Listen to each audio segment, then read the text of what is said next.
It's just before 3 p.m. on February 21st, 2025. Inside a secure office, a senior executive at the crypto exchange Bybit sits in front of his laptop. On the screen is a routine transfer. He checks the address. It looks correct. He signs. This is the story of the largest heist in human history. Bybit is one of the biggest cryptocurrency exchanges in the world. It is based in Dubai. More than 60 million people hold accounts there. On any given day, tens of billions of dollars move through its systems. Most of that money is not kept online. It sits in what the industry calls a cold storage. Wallets disconnected from the internet, unreachable from the outside. To move money out of cold storage, no single person is enough. Bybit uses a multi-signature wallet. Several executives must approve the same transaction before it goes through. It is built so that no one man can be tricked, bribed, or forced. Multiple people have to agree. The system is considered nearly unbreakable. On February 21st, Bybit needs to move a large amount of Ethereum from a cold wallet into a warm one. It is a normal operation. It happens all the time. The executives sit down to sign. Each of them opens the same interface. It is provided by a company called Safe, one of the most trusted names in the industry. On their screens, everything looks ordinary. The destination is Bybit's own address. The amount is correct. One by one, they check the details. One by one, they approve. But what they see on the screen is not what they are signing. Days earlier, on the other side of the world, someone had targeted a single developer who worked at Safe. Not the company's servers, not its vaults. One person. They got onto his machine, and through it, they reached the very files that build the website Bybit's signers rely on. Into those files, they slipped a few lines of code. The code was patient. It sat there, doing nothing, waiting for one specific wallet to log in. The code had one job. When a Bybit executive opened the page, it would show him the transaction he expected. Underneath, it would quietly swap in a different one. The men believe they are approving a transfer between their own wallets. What they actually approve is a change to the wallet itself, a hidden instruction that rewrites who controls it. The address they read on the screen is real. The amount is real. Everything they verify is exactly what they meant to do, and none of it is what they are actually authorizing. In a single signature, they hand the keys to the entire cold wallet to a stranger. The stranger empties it. Around 401,000 units of Ethereum leave Bybit in a matter of minutes. At that moment, they are worth roughly $1.5 billion. It is gone before anyone in the building understands what has happened. For a while, nothing seems wrong. Then the blockchain tells the story. Every transaction on Ethereum is public. Anyone can watch, and so, in real time, the whole world watches $1.5 billion drain out of Bybit and scatter across dozens of anonymous wallets. Independent investigators notice before the company says a word. One well-known analyst posts a single line online. It looks like Bybit has just been drained. The number is so large that at first, many assume it is a bug. It is not a bug. Inside Bybit, the situation is now an emergency. The stolen Ethereum is worth more than the company holds in reserve to cover it. If customers panic and rush to pull their money all at once, the exchange could collapse. And recent history is full of exchanges that vanished overnight, taking everyone's savings with them.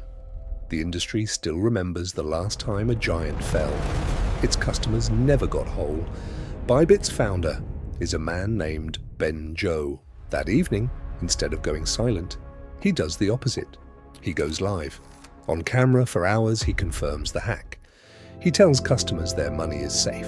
He promises that every account will be covered, one-to-one, whether Bybit recovers the funds or not. Withdrawals will keep working, nothing will freeze. Behind the scenes, he has to make that true. In the first day alone, customers pulled billions out of Bybit, testing the promise. It holds. Over the next days, the company borrows and buys, pulling in hundreds of thousands of Ethereum from other large players to fill the hole.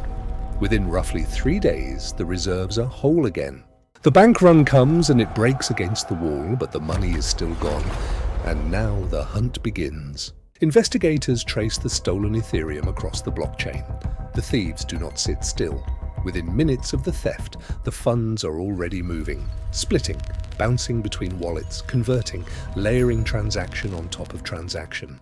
This is money laundering, done at machine speed, in public, for everyone to see. Hundreds of freshly made wallets pass the money hand to hand, each one holding it for only moments. The choreography is familiar. Investigators have watched this exact dance before. Within days, the FBI names a suspect. The Bureau attributes the theft to a group it tracks under the name Trader Traitor. The world knows it by another name, the Lazarus Group. And Lazarus does not work for itself, it works for a government, North Korea. For years, North Korea has been running one of the strangest operations on Earth. The country is isolated, sanctioned, and cut off from foreign money. So, it built an army of hackers. It identifies gifted children, pulls them into special schools, trains them for years, and sends the very best abroad under false identities. Some pose as remote software workers and quietly take jobs at the very companies they intend to rob. Their target is not secrets, it is money, cold, spendable money. Lazarus has a long record. It was blamed for the attack on Sony Pictures in 2014. It was blamed for WannaCry, the ransomware that froze hospitals across the world in 2017. It once tried to steal $1 billion from the Central Bank of Bangladesh and walked away with 81 million. It has drained crypto exchange after crypto exchange, year after year. Every dollar it takes flows back to the same place, the regime. The Bybit theft is, by a wide margin, its largest score. In a single afternoon, North Korean hackers stole more than their country is believed to earn from many of its official exports in an entire year. In one signature, they doubled a year of stealing, and the money keeps moving. The thieves push it through decentralized exchanges that no single company controls. They run it through services designed to break the trail. Some of the Ethereum is converted into Bitcoin, which is harder to freeze and harder to follow. A huge share is funneled through one particular network in a matter of days, so much of it that the traffic alone gives the operation away. And still, knowing where it is going does not mean anyone can stop it. Bybit fights back the only way it can. It launches a public bounty. It publishes the addresses holding the stolen funds and asks the entire crypto world to help freeze them. Anyone who helps recover a piece of the money gets a cut. It builds a live website just to track the laundering as it happens. Some exchanges cooperate and lock what they can catch. Tens of millions are stopped, but most of it slips through their fingers. Because here is the problem. Once the money enters a system that no one owns, there is no one to call. There is no bank to freeze the account. There is no vault to seize.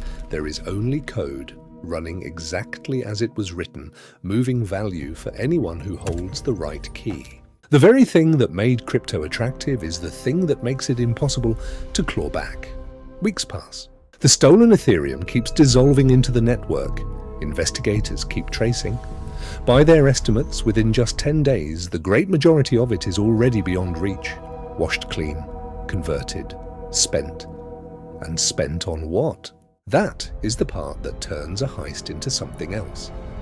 The money North Korea steals does not buy yachts. It does not buy mansions. It goes into the one program the regime protects above everything: its weapons, its missiles.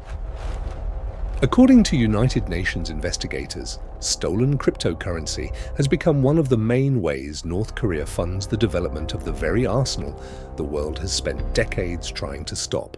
Every test, every launch is paid for in part by money taken from people who never knew they were involved. So the transfer that a handful of executives approved on a quiet afternoon in Dubai did not just empty a wallet.